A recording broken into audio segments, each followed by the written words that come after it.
Dan pemirsa, berikut profil Eman Sulaiman, Hakim Tunggal Sidang Peradilan Peggy Setiawan. Pemirsa, Eman Sulaiman lahir di Karawang, Jawa Barat pada 10 April 1975.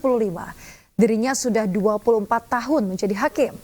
29 Desember 2016, Eman dilantik menjadi Wakil Ketua Pengadilan Negeri Pangkalan Bun, Kalimantan Tengah. Dan pada 1 November 2019, ia dilantik menjadi Ketua PN Wonosari, Gunung Kidul. Sementara itu pemirsa, sejak 5 Juli 2021, Eman Sulaiman bertugas di Pengadilan Negeri Bandung.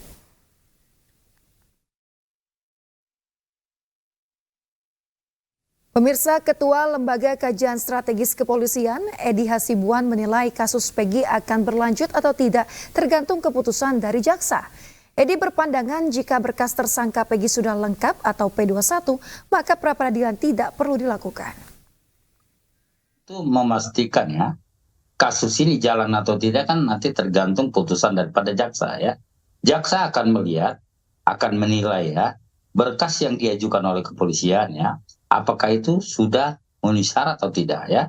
Nanti jaksa yang akan memberikan penilaian dan memberikan petunjuk ya, apa yang misalnya yang dibutuhkan, apa yang kurang ya dari berkas-berkas yang diajukan oleh penyidik Polda Jawa Barat ya. Saya kira mungkin ini ada kaitannya juga dengan berkas yang sampai saat ini disampaikan oleh penyidik Polda Jawa Barat ke kejaksaan ya sebagai penuntut umum ya.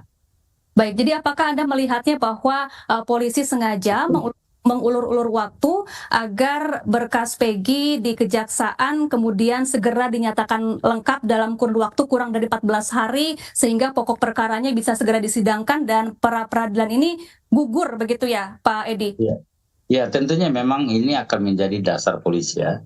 Ketika misalnya jaksa menetapkan, jaksa memberikan suatu putusan bahwa berkasnya sudah lengkap ya, dengan sendirinya maka pra-peradilan ini memang tidak perlu lakukan ya, karena memang sebetulnya yang utama itu adalah di pengadilan ya. Pengadilan ini akan diuji oleh pengadilan ya, dan sekarang saya kira tinggal menunggu putusan daripada jaksa ya yang ditunjuk sebagai penuntut umum di dalam kasus Peggy ini ya.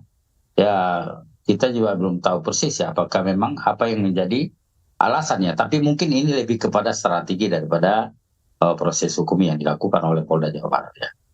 Baik, sidang ini diundur dan dilanjutkan kembali atau dimulai pada 1 Juli mendatang. Apakah nantinya pada tanggal 1 Juli polisi kemudian hadir, kemudian sidang pra-peradilan berjalan selama 7 hari, mungkinkah ada celah kejaksaan bisa melengkapi berkas-berkas Peggy di sepanjang kurun waktu tersebut? Ya, sih diharapkan memang demikian ya. Semakin ada putusan dari jaksa sebagai penuntut umum di sini ya, tentu ya akan semakin baik ya. Apa yang menjadi, karena memang hasil kerja daripada penyidik Polda Jawa Barat ini nanti akan dinilai ya, seberapa penting cukup buktikah apa yang diajukan oleh penyidik Polda Jawa Barat ketika misalnya menetapkan ya Peggy sebagai tersangka. Saya kira nanti akan ada petunjuk-petunjuk jaksa nanti setelah kasusnya mereka pelajari ya. Karena berkas ini kan kemarin sudah diserahkan kepada kejaksaan ya, JPU ya.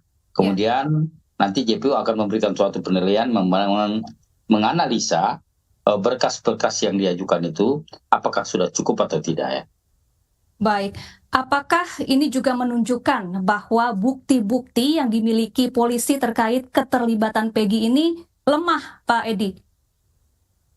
Lemah saya kira tidak ya, karena kalau yang pengalaman yang kami lihat selama ini ya, ketika misalnya Polri menetapkan seseorang menjadi tersangka, tentunya memang itu melalui proses yang panjang ya, itu melalui proses gelar perkara yang dilakukan secara berkali-kali ya. Sebagai partai pemenang dalam pemilu legislatif 2024, PKS menyebut jika Anies Baswedan mau didukung PKS, maka wakilnya harus dari PKS.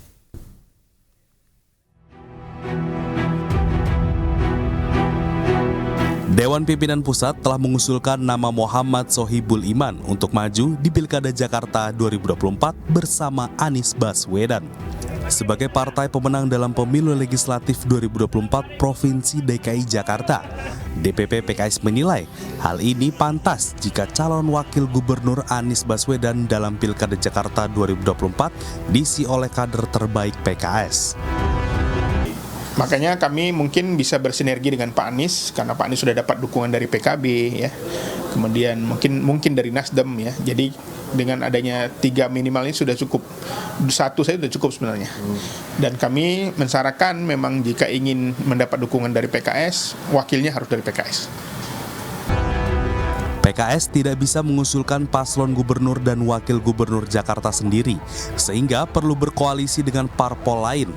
Saat ini, PKS memiliki 18 kursi, sementara syarat untuk maju harus memiliki 22 kursi. Jika Anies Baswedan disandingkan dengan Sohibul Iman dari PKS, paslon ini mendapatkan dukungan dari 3 parpol pengusung, yakni PKS, PKB, dan Partai Nasdem. Dari Jakarta, Widya Bayujati, Suryali Santoso, iNews melaporkan.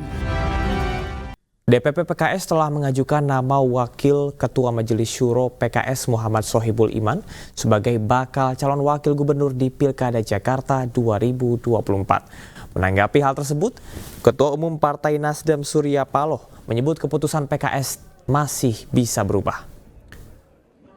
Ketua Umum Partai Nasdem Surya Paloh menilai saat ini pencalonan di Pilkada DKI Jakarta oleh partai politik masih dinamis. Menurut Paloh, PKS masih bisa berubah keputusannya terkait dengan pencalonan Wakil Ketua Majelis Syuro PKS Sohibul Iman sebagai Bacawagub DKI Jakarta. Enggak lah. Ya kan, Pak Sohibul didukung sebagai apa? Calon gubernur PKS. Sudah. Kan bisa aja terjadi barangkali perubahan-perubahan. Mungkin hari ini barangkali Pak Sohibul.